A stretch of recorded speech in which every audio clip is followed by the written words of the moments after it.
छत्तीसगढ़ जनता Congress party के प्रमुख अमित जोगी बीते 4 दिनों से बस्तर प्रवास पर हैं। अपने बस्तर प्रवास के दौरान संभाग के विभिन्न जिलों का दौरा कर आज जगदलपुर पहुंचे। अमित जोगी ने प्रेस वार्ता किया। इस दौरान बीजापुर के सिलगेर गांव में ग्रामीणों का आंदोलन और पुलिस फायरिंग में मौत के मामले को लेकर प्रदेश की भूपेश सरकार को जमकर खरी खोटी सुनाई।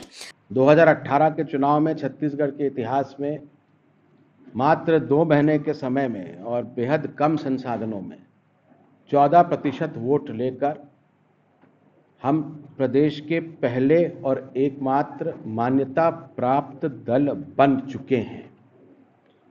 ये अपने आप में कोई कम उपलब्धि नहीं है कि 2 महीने में नई पार्टी बनती है, चुनाव लड़ती है, 14% लेती है, 7 विधायक जिताती है।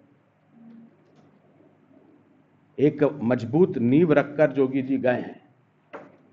जिस उद्देश्य से उन्होंने पार्टी बनाई थी छत्तीसगढ़िया सबले बढ़िया, उस उद्देश्य को साकार करने के लिए हम लोग लगातार आगे काम करते जा रहे हैं।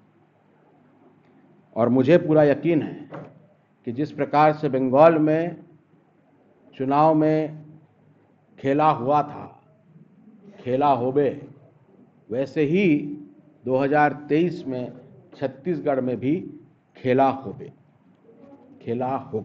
जहां एक तरफ हमारे मुख्यमंत्री लखीमपुर के किसानों को, उत्तर प्रदेश के किसानों को 50-50 लाख रुपया दे आते हैं छत्तीसगढ़ के खजाने से। 7 महीने हो गए। सिलगेर गोलीकांड में जो 4 लोग मारे गए, उनके परिवार को आज तक 50 पैसा भी नहीं दिया है। और इतना बड़ा कांड हो गया बिना किसी चेतावनी के, वार्निंग के, बिना किसी ज्यूरिसडिक्शन के, क्षेत्र अधिकार में पुलिस ने एक भीड़ पर फायरिंग कर दी। 4000-5000 लोग इकट्ठे थे, लोग मारे गए, घायल हुए। उस पर न्यायिक जांच तक का गठन नहीं किया गया। ये पहली बार छत्तीसगढ़ के इतिहास में हो रहा है। सारकीगुड़ा में घटना घटी, चिंतलनार में घटना घटी। हर बार जो कोई बड़ा हादसा हुआ, न्यायिक जांच तो बैठी। ये पहली बार हुआ है श्री भूपेश बघेल जी के राज में कि उन्होंने न्यायिक जांच तक नहीं बैठाई है। कॉम्पनसेशन देना तो दो। किसने बोल दिया तैयार नहीं है? और तैयार हैं नहीं है, वो ये बोलते हैं कि भाई जांच भी तो होनी चाहिए। आप क्या मुआवजा उनका मुंह बंद करने के लिए दे रहे हैं कि वो जांच की मांग ना करें? वो बोलते हैं कि आप दोनों चीजें साथ साथ करिए ना, न्यायिक जांच का भी गठन करिए और मुआवजा भी दीजिए।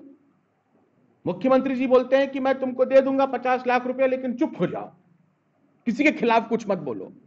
तो मुंह तो बंद नहीं कर सकते। वो क्या आदिवासियों की मदद करना चाहते हैं या उनको खरीदना चाहते हैं?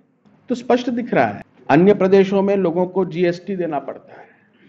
हमारे प्रदेश में जीएसटी के साथ साथ बीएसटी भी लग रहा है, क्योंकि पूरी सरकार जो है वो कांग्रेस पार्टी को चलाने में लगी है। असम में चुनाव होता है, सारा धन यहीं से जाता है। अभी उत्तर प्रदेश में चुनाव होना है, यहीं से धन जा रहा है। चाहे रेत पर हो, ट्रांसफर पर हो, कोयले पर हो, लोहे पर हो, सब पर बीएसटी लग रहा है। इतना बड़ा भ्रष्टाचार मैंने अपने जीवन काल में नहीं देखा है। जेसीसीजे जिस उद्देश्य से बनी है, छत्तीसगढ़िया सबले बढ़िया, छत्तीसगढ़ की धरती पर यहाँ के जल, जंगल, जमीन, जीवन, नौकरी, नदी, खनिज संपदा, इन सब पर पहला अधिकार छत्तीसगढ़ियों का होना चाहिए। ये हमारा उद्देश्य है और इसको लेकर हम 90 विधानसभा क्षेत्रों में जाएंगे। अमित जोगी ने कहा कि बस्तर में जेसीसीजे पूरी तरह से मजबूत है और ग्रामीणों का विश्वास भी जीत रही है।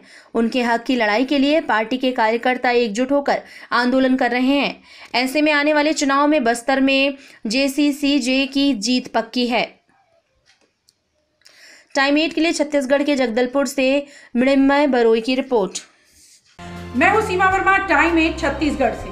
टाइम 8 छत्तीसगढ़ आपका अपना चैनल है। अगर अब तक आपने टाइम 8 छत्तीसगढ़ को सब्सक्राइब नहीं किया है तो चैनल को सब्सक्राइब कर लें। इसके साथ ही चैनल को लाइक, फॉलो और शेयर करना बिल्कुल ना भूलें। हमें इंतजार रहता है आपके कमेंट्स का।